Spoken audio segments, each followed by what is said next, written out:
Hi, it's Therese and I'm here for Altenew today, and I have a card using the new Rose Flurries 3D die set.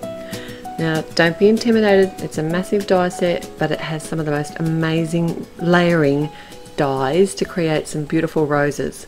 And I'm going to make one of those today.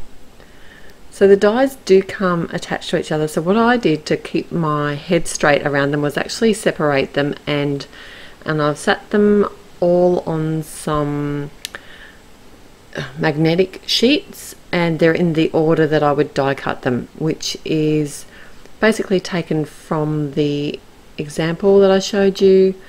That has like a guide on the packaging and tells you exactly what you need to do. There's also on the back of that sheet there's some leaf images, including this one that has a stem. Now this isn't a layering one, this one, but the other ones are. So I've just used some Altenew cardstock here today. I used the forest glades for the leaves, and for the flowers, for the base and the top layer, I'm using the apple red cardstock. And this is actually a 4-layer flower, but I'm only doing 3 of the 4 layers because I'm basically making my rose one colour and didn't want to add the extra layer. And this other piece of cardstock that I've got here is called Velvet, and it's just slightly lighter than the apple red colour. It's hard to tell on the video. Alright, so I'm going to put my rose together now. I want my base, and this is a little trick that I wanted to show you. I didn't have a dark enough red colour, so what I've done is actually grab one of the Altenew artist markers and just shaded the centre of my base piece of my rose with the marker to make it darker. I know, it's great, isn't it? It's like having a third colour red. I'm using the Altenew tape runner. I thought I'd give that a try to adhere my rose together, but because I'd normally use like a matte medium or a liquid glue, but because this is actually a dotted adhesive, it's only going to put down dots onto the cardstock where it touches, so it is a good alternative as a nice quick way to assemble a layered die. I just think this red rose looks so elegant. So I'm not sure if you've worked it out yet, but I'm just doing a single rose today. There are I think there's 6 flowers in total in this stamp set, in this die set, so 6 layering floral images. It's just awesome, and you can do them in any colour combinations that you want. You can make them nice and bold or multicoloured. They're such fun. I'm really enjoying using these 3D dies, like the floral 3D dies from Altenew. Alright, so next I'm using my mini blossom. Did you notice, by the way? I'm loving my mini blossom. It's just so easy to grab. I'm got the bold alphabet dies set out, and I'm using some white cardstock here to die cut the words Mr. and Mrs. because this is going to be a wedding design today.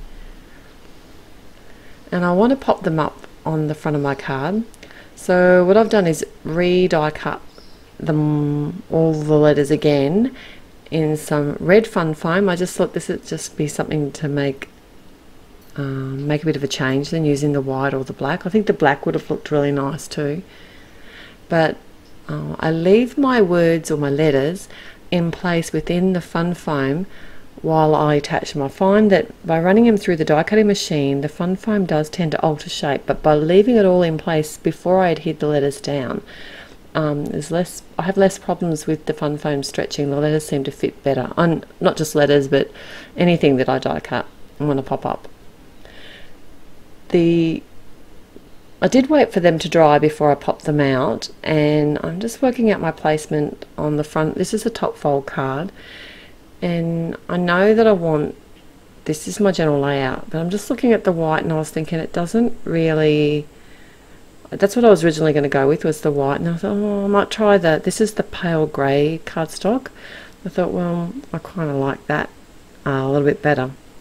And what I have here is a piece of white cardstock that I've cut a template. This is the size of my finished card, and I can just use that to hold over top.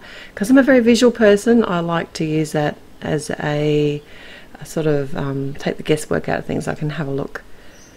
And I really did like it on the black, but in the end the grey one out, but I really like to know what you think, whether you thought the white, the grey or the black was the most appealing to you, because I'm just a bit attached to grey at the moment, just in case you haven't noticed. So the grey one out for me.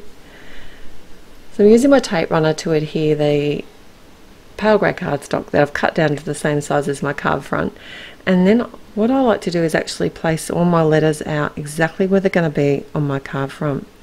And to adhere them down, I find my centering is better. I just visualize this. I haven't drawn any lines on my cardstock, but you could do that if you want to be a perfectionist. That would probably be wiser.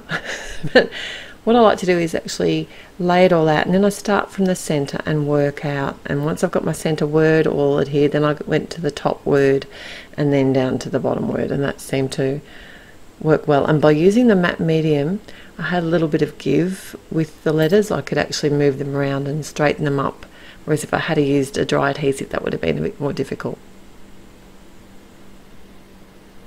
I do like the red fun foam behind the letters too. It just adds that bit of oomph and just makes it look a little bit different. Next I'm going to stamp out another sentiment. I'm having trouble with my words again today. I'm using some of the permanent black ink, and this is from the Build a Flower Magnolia set, and I thought this went really well and just added that little something to the card. I've got my matte medium again to attach my green foliage. Now I did actually die cut this twice. I forgot to include that in the video. I did die cut it twice and adhere together just to strengthen this a little bit, because it doesn't have much support behind it. And then I can just pop up my little rosebud, and then I also did decide to pop up the rest of my sentiment with some fun foam as well. That's my finished card for today. I'll link everything below. Thanks for joining me here. I'll be back again real soon. Till next time, happy paper crafting. Bye.